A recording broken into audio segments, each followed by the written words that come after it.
responsabilidade de seus produtores e idealizadores. Olá, muito boa noite para você. Confira agora os destaques do Jornal da Fonte. O Ministério Público Federal ajuiza ação contra empreiteiras que trabalham nas obras do aeroporto de Goiânia. Justiça autoriza desocupação de apartamentos no setor Negrão de Lima. Famílias estão apreensivas sobre a questão. Plano diretor de Aparecida de Goiânia prevê maior crescimento para o município nos próximos 10 anos. E ainda, excesso de velocidade é o principal motivo de infrações no corredor da Avenida T63. As principais notícias desta segunda-feira você acompanha agora no Jornal da Fonte.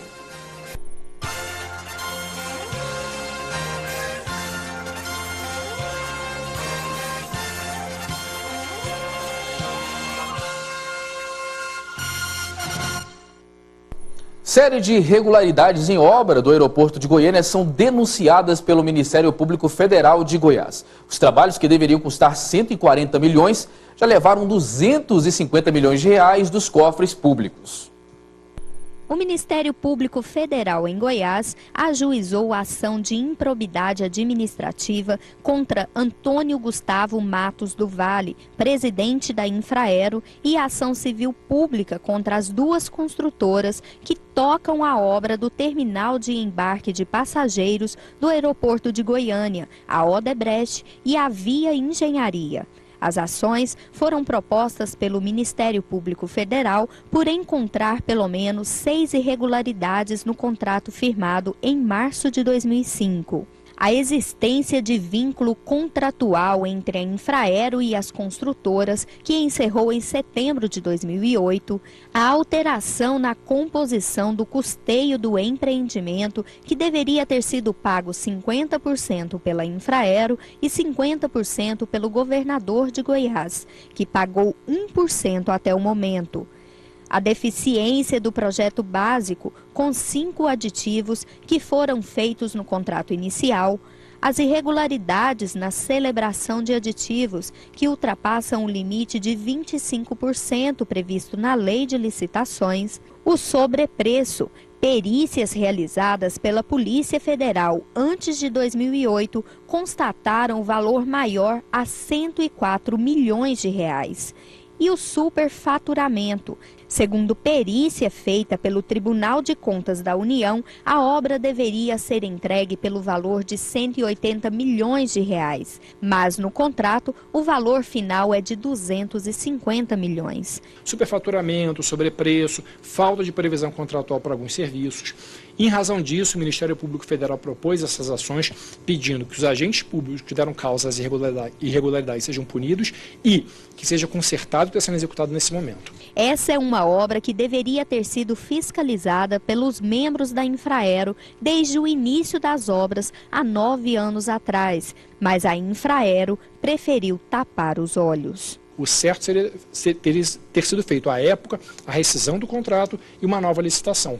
Optou-se, então, bem a prática brasileira, em fazer uma massagem cardíaca num cadáver para tocar esse contrato que já estava morto até os dias de hoje. Agora, o Ministério Público Federal e a sociedade aguardam resposta da Justiça por mais uma obra repleta de irregularidades. A nossa reportagem tentou falar com a Infraero para responder aos questionamentos do Ministério Público, mas os telefones não atenderam. E 65 famílias que residem no setor Negrão de Lima estão apreensivas com a determinação da Justiça. Elas receberam ordem para deixar os imóveis que ocupam. Veja mais informações na reportagem. Uma decisão judicial assinada pelo juiz Ricardo Teixeira Lemos, da 7ª Vara Civil de Goiânia, determina que 65 apartamentos do residencial Negrão de Lima, localizado no setor de mesmo nome, seja repassado à construtora Léo Lins, a chamada reintegração de posse. A liminar busca suspender o direito do fiel depositário José Eduardo Yoshi, contra quem a construtora move a ação. Os imóveis, porém, foram alugados a terceiros, o que torna a situação mais delicada, haja vista a inexistência de prazo para que essas famílias desocupassem os respectivos espaços. A batalha judicial começou em 1993. Lá para cá, a justiça vem dando ganho de causas para um ou para o outro lado. Mas quem sempre sai perdendo são os moradores, que se quiserem continuar, terão que pagar mais caro pelo aluguel. assim, ó, vocês podem fazer um novo contrato. Só que nesse novo contrato que eles querem que a gente assina, é um contrato, por exemplo, eu pago 450, mudou meu aluguel para 800. Então, quem pagou o aluguel dia 1º agora, tem até dia 10 com a nova dona, com o novo dono, para acertar até dia 10 agora, R$800. Então, essa é a oportunidade que eles deu, a chance que eles deu para a gente. Ou você assina o contrato e fica pagando R$800, ou você sai. Faixa de umas 5 famílias já saíram, porque não aguentaram a pressão, que a pressão deles no sábado foi muito forte. Foi a faixa de 10 a 12 caminhões aqui, e ameaçando chamar a polícia, porque quem está na frente desse documento aqui, para reentregar a posse aqui, é o Coronel Brasil. Inclusive está bem específico aqui, que é para usar a força policial, caso usar a resistência do José Eduardo junto com os moradores. O advogado dos moradores, Alex Paulino, considera que a impetrante teria agido de má fé em não estabelecer prazo para que houvesse a desocupação. Eu acredito que o juiz não tinha conhecimento que o depositário fiel tinha contrato de locação com os moradores que estão nos apartamentos. São moradores de 12 anos que pagam aluguel comprovado com recibo assinado pelo próprio depositário fiel, condomínio, taxa de condomínio paga também. Então, eu acredito que foi uma falta de informação e oportunidade que a construtora utilizou da decisão judicial e não quis honrar os contratos existentes anteriormente com o senhor José Eduardo. Buscamos até o presidente do Tribunal de Justiça, que também prometeu dar uma urgência no caso. O caso está em andamento. Agora está tendo uma oportunidade de acordo também com a construtora. Estamos negociando nesse exato momento aí, talvez não ocorrerá nem a reintegração de posse. E o secretário de Planejamento de Aparecida de Goiânia apresentou na última terça-feira na Câmara Municipal de Vereadores um balanço das etapas do plano diretor do município, que tem como objetivo traçar o cenário desejado para Aparecida nos próximos 10 anos. E eu recebo aqui no estúdio para falar sobre o andamento do projeto. Secretário, boa noite, tudo bem com você? É um prazer estar contigo. Boa noite, Segismar, boa noite a todos os telespectadores da Fonte TV. Quero parabenizar a todos, a equipe, o trabalho realizado. É uma emissora muito vista em Aparecida, com uma audiência muito grande, e estamos aqui à sua disposição para falarmos dessa matéria tão importante, que é a revisão do plano diretor de Aparecida de Goiânia, que está acontecendo neste ano. Muito bem. Diretor, a que pé que está o plano diretor de Aparecida de Goiânia? Olha, o plano diretor, ele foi criado, né? Vamos fazer primeiro uma ordem cronológica. Foi criado no ano de 2002, e pelo Estatuto das Cidades, a cada 10 anos ele tem que ser revisto, e nós já temos um ano, fizemos uma licitação, e o plano diretor foi contratado a empresa, foi realizada essa licitação, a empresa que ganhou chama Ambiens, que ela é da cidade de Curitiba. E, na verdade, só para dizer, é bom esclarecer para a população o que é um plano diretor na cidade, né? Isso, que muitas pessoas não sabem. O plano diretor é um instrumento legal que foi criado pelo Estatuto das Cidades, aonde, como vou te dizer, aonde ele organiza as cidades, organiza a questão do parcelamento, do ordenamento, enfim, as regiões de desenvolvimento econômico e social. Então, é um instrumento legal muito importante para que a cidade cresça e evolua de maneira correta e ordenada. Já é possível se apontar, pelo menos a priori, qual que é o cenário desejado para o município de Aparecida para os próximos 10 anos? Olha, Aparecida, nos dias de hoje, vem de uma administração onde, reconhecidamente pela população, tem realizado grandes feitos, né? Aparecida tem vivido um desenvolvimento socioeconômico muito grande neste período, né, na administração do prefeito Maguito Vilela, e o foco do plano diretor é esse. Hoje Aparecida está entre as 40 cidades do país, numa publicação recente, né, de uma revista especializada aí na área. Ela colocou Aparecida entre as 10 cidades de maior desenvolvimento econômico do país. Então o foco do plano diretor é esse, é continuar promovendo esse desenvolvimento socioeconômico e também o tão buscado desenvolvimento sustentável, que é a ocupação, que é o ordenamento, mas respeitando sempre as questões ambientais, enfim, né? São várias situações que a gente já tem organizado para que a Aparecida continue com este crescimento. Secretário, existe algum prazo definido para a conclusão desse plano diretor? Olha, nós estamos querendo que no máximo, até dezembro, ele esteja na Câmara. para que esteja votado. Por isso que nós estamos tendo essa parceria, né? Estamos apresentando com a Câmara Municipal de Aparecida, que tem participado muito ativamente, os vereadores têm se posicionado, têm contribuído muito para a construção desta revisão. E nós separamos esta construção em 5 etapas, que a primeira foi a prévia, que foi o lançamento, o treinamento dos profissionais que envolvidos nessa revisão. A segunda, que é essa que nós terminamos terça-feira passada na Câmara Municipal, que é a dia diagnóstico, né, real da cidade. Vamos caminhar agora para a terceira etapa, que é, depois desse diagnóstico, nós vamos agora propor cenários futuros, né, o que nós queremos para Aparecida, desenvolvimento socioeconômico, os vazios urbanos, que é um problema realmente grande hoje na cidade, como ocupá-los respeitando também o direito de propriedade das pessoas. E depois de cumprir essa terceira etapa, que é essa construção desses cenários futuros, aí nós vamos para a quarta etapa, que é a elaboração, né, da minuta das leis do plano diretor, e a quinta e última, que é a elaboração das leis complementares, as leis satélites que regem esse plano diretor, que são o Código de Posturas, o Código de Edificações, que é a criação do tão importante Código Ambiental Municipal. Hoje, né, a Secretaria do Meio Ambiente se pauta pelos códigos estadual e federal de revisão, que nós queremos colocar até dezembro na Câmara para que possamos continuar esse desenvolvimento que a Aparecida está vivenciando hoje. O senhor citou a questão da questão ambiental, que é de suma importância. Nós tivemos recentemente em Aparecida de Goiânia 2 problemas, recentemente não, um foi recente, né, que é a questão da Avenida de São Paulo, e um que já vem de alguns anos, que é a questão do Parque Tamanduá, lá no Garavelo Parque. Questões como essa, né, de preservação ambiental, estão estipuladas no plano diretor para evitar problemas como esse? Com certeza. Hoje nós temos uma visão, igual eu bem disse, já temos conversado com a empresa, né, que está fazendo essa consultoria, que é de Curitiba, que eu acho que até foi uma sorte de Aparecida, mais uma grande sorte, pois Curitiba é uma cidade que é sempre muito louvada, vamos dizer, pelas questões urbanísticas, quer dizer, estão trazendo essa experiência de Curitiba para Aparecida. Então é muito importante a gente estar antenado com essas questões ambientais, principalmente nessas questões das APPs, que em Aparecida nós temos, como chamamos ela como ZPAs, que são as APPs, e aí nós possamos ver em locais onde terão canalização, onde terão reflorestamento, que evitarão essas situações que você bem disse aí, que as erosões no Parque Tamanduá, que lá na Avenida São Paulo, todas, é bom dizer também, que já estão em obras autorizadas e sendo fiscalizadas pelo próprio prefeito Maguito, que tem acompanhado passo a passo a execução dessas obras. Secretário, essa questão do Parque Tamanduá, ela antecede a gestão do prefeito Maguito Vilela, ou o problema começou na gestão dele? Não, antecede. Lá o solo de Aparecida é um solo assim que às vezes é muito bom, mas em alguns locais é muito frágil.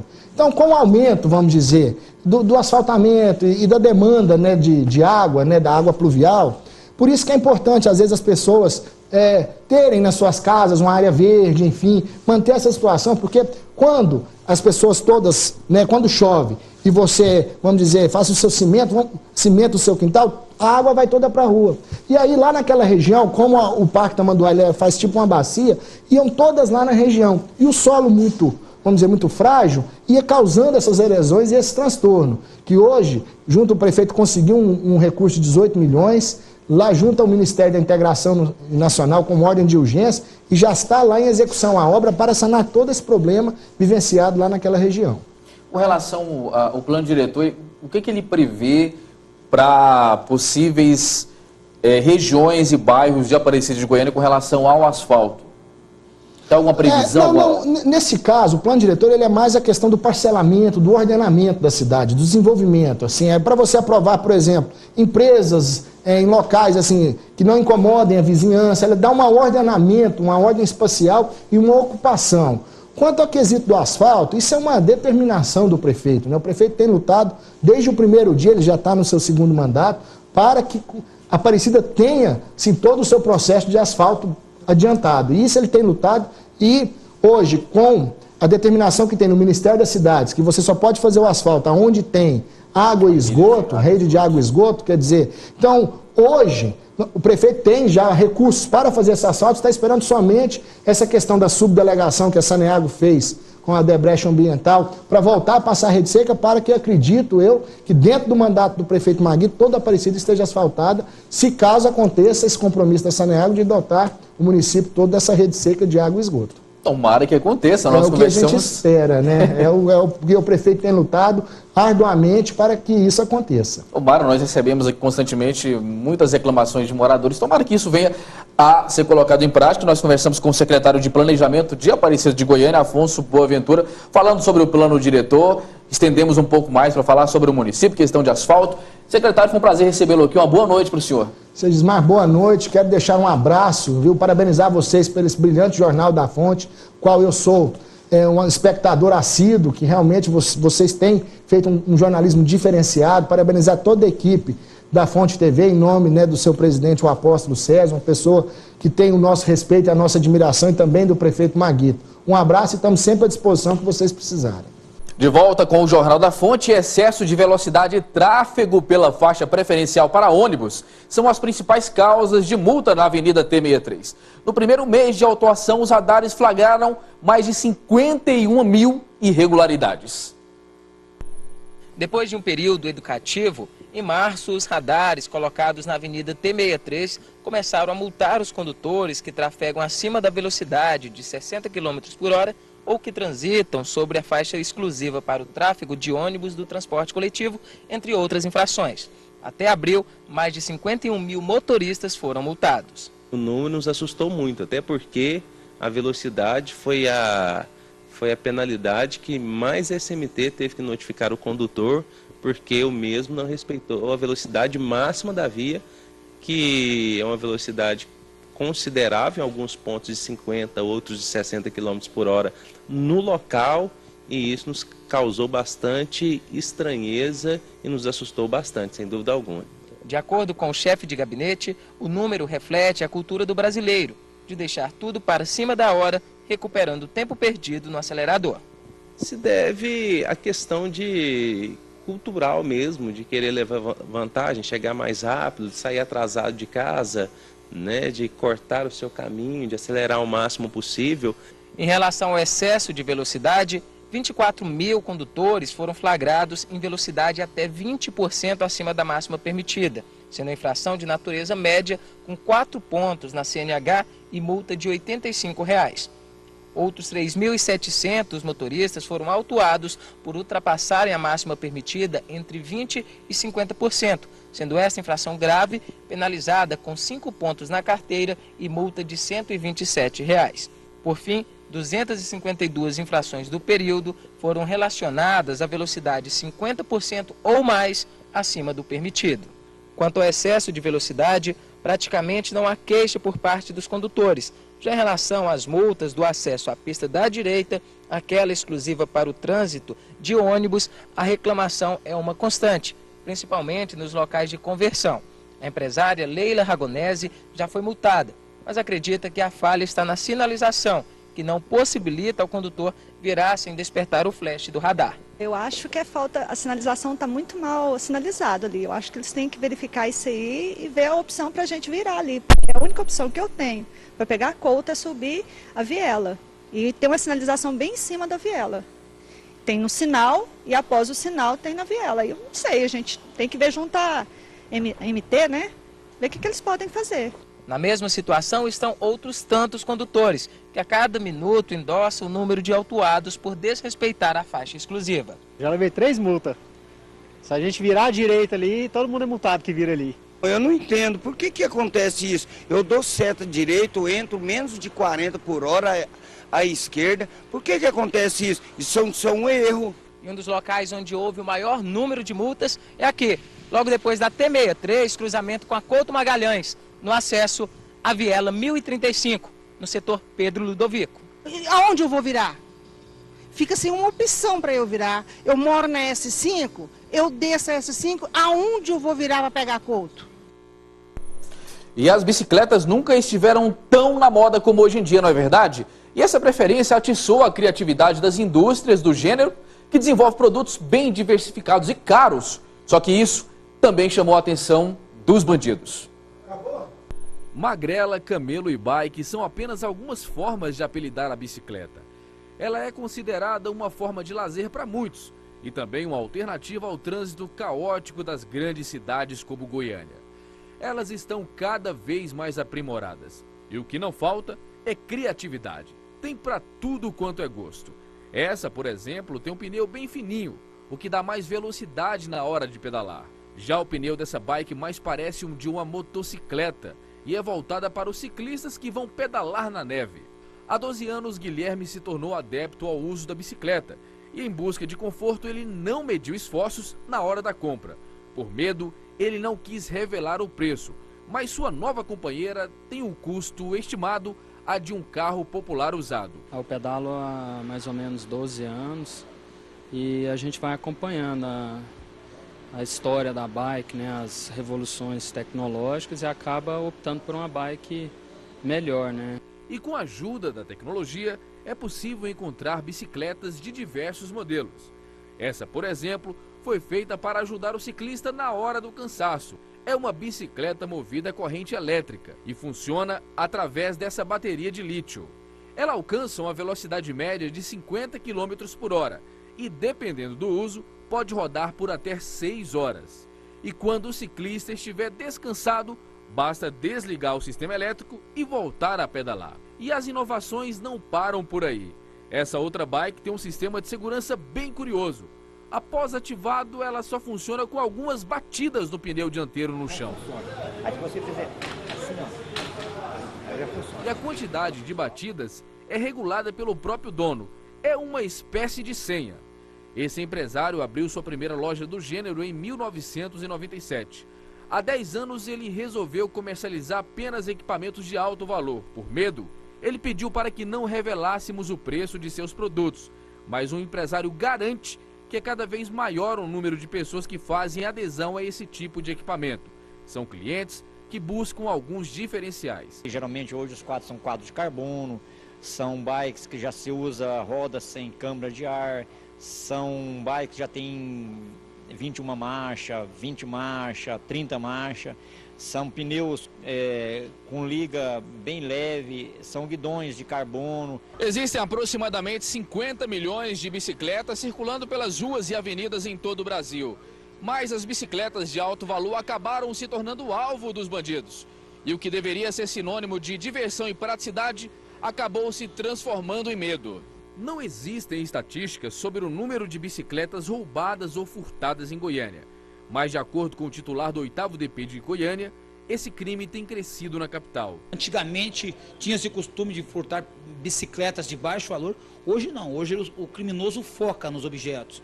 Nós temos muitos assaltos com essas características, orientamos as vítimas, andem somente em grupos, se ela tem um valor alto, não deixa na garagem da sua casa, leve para o apartamento, guarde no apartamento, dentro da casa, dificulte a ação do criminoso.